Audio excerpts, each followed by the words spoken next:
बार फिर भड़की हिंसा, अब तक गई 97 लोगों की जान। प्रदर्शनकारियों ने शेख हसीना से मांगा इस्तीफा। प्रदर्शन के बाद पूरे बांग्लादेश में लगाया गया कर्फ्यू। दरअसल बांग्लादेश में बीते कुछ समय से हिंसा हो रही थी। हालांकि बीच में यह हिंसा थम गई थी, लेकिन एक बार फिर से बांग्लादेश धधक उठा है। आइए, आखिर प्रदर्शनकारी क्यों शेख हसीना सरकार से इस्तीफे की मांग कर रहे हैं? आखिर बांग्लादेश में यह हिंसा क्यों हो रही है? शेख हसीना ने इन प्रदर्शनकारियों को क्या कहा? तमाम सवालों का जवाब जानेंगे आज के इस एपिसोड में।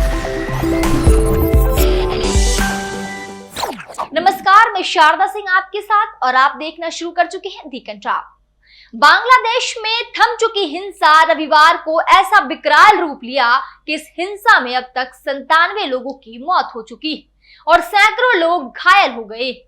इस हिंसा के बाद बांग्लादेश में शेख हसीना की सरकार ने देशव्यापी कर्फ्यू की घोषणा कर दी। वहीं इस बार प्रदर्शनकारी प्रधानमंत्री शेख हसीना के इस्तीफे की मांग भी कर रहे हैं। अब जब मैं ये वीडियो रिकॉर्ड कर रही हूं तब न्यूज एजेंसी पीटीआई के मुताबिक अब तक 97 लोगों की मौत हो चुकी है, जिसमें 14 पुलिस भी शामिल है। वहीं अब तक सैकड़ों लोग घायल हुए। सरकार ने हिंसा पर काबू करने के लिए देश भर में अनिश्चितकाल के लिए कर्फ्यू लगा दिया है।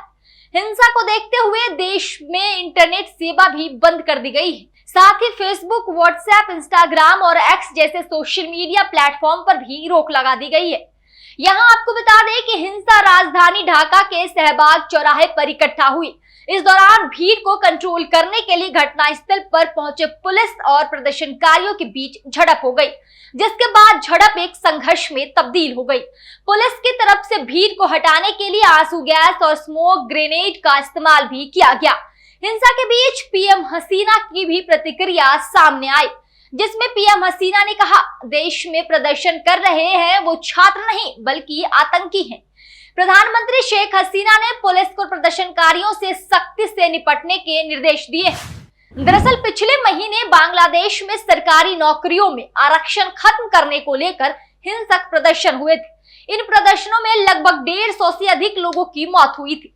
असल में बांग्लादेश की सरकार ने 2018 में अलग अलग कैटेगरी को मिलने वाला 56% आरक्षण खत्म कर दिया था, लेकिन इस साल 5 जून को वहां के हाई कोर्ट ने सरकार के फैसले को पलटते हुए दोबारा आरक्षण लागू कर दिया था। इसके बाद पूरे देश में हिंसक प्रदर्शन शुरू हो गए थे। हालांकि सुप्रीम कोर्ट ने 21 जुलाई को हाई कोर्ट के फैसले में बदलाव करते हुए आरक्षण की सीमा 56% से घटाकर 7% कर दी। इसमें से स्वतंत्रता सेनानियों के परिवार वालों को 5% आरक्षण मिलेगा, जो पहले 30% था। बाकी 2% में एथनिक माइनॉरिटी, ट्रांसजेंडर और दिव्यांग शामिल होंगे। सुप्रीम कोर्ट ने कहा कि 93% नौकरियां मेरिट के आधार पर मिलनी चाहिए। बहरहाल शेख हसीना इसी साल जनवरी में लगातार चौथी बार बांग्लादेश की प्रधानमंत्री बने।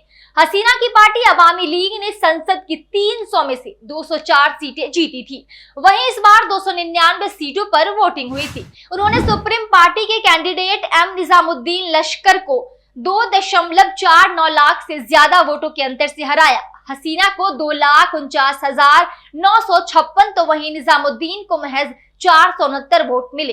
हसीना पहली बार 1986 में चुनाव जीती थी।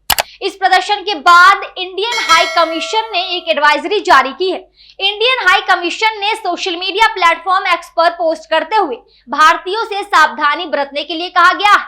साथ ही उच्चायोग ने किसी भी प्रकार की सहायता या आपातकालीन स्थिति में मदद के लिए हेल्पलाइन नंबर भी जारी किया है, जो आप मेरे स्क्रीन पर देख सकते हैं।